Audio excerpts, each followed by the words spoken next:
Nakarating po rin ako dito. Nakasama ako sa prayer meeting. Salamat din ho sa inyong mga nagpunta, lahat po kayo. At papasalamat ako sa ate ko, sa kuya ko, sa mga pamangkin ko. Sa lahat ng mga tulong nila sa akin. Bilang sa iyak ka sa salamat sa lahat. Salamat sa Panginoon. Amen. Amen. Amen.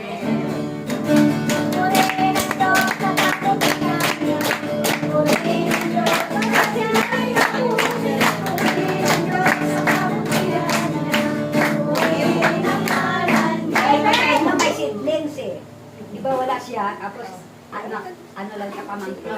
Nadagdagan. Amen. Ibig sabihin. Na talaga, since yung matawag mo lang ang ating Panginoon at ikaw ay magpapasalamat, libo-libong anghel sa kalangitan ang nagpupuri dahil sa iyong pagpapasalamat. Amen. Sa ating amang Yahweh.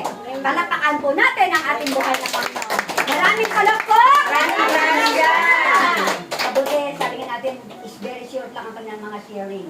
Kumbaga sa pinakabuod na lang. Siyempre, pag ganyan na yan, ganon. Tuturo na lang ako. Yan ang Sister, alam mo ba, yan ang provincial coordinator natin. Ay, provincial coordinator. Ay, mayroon na pala provincial, no? Lector siya eh.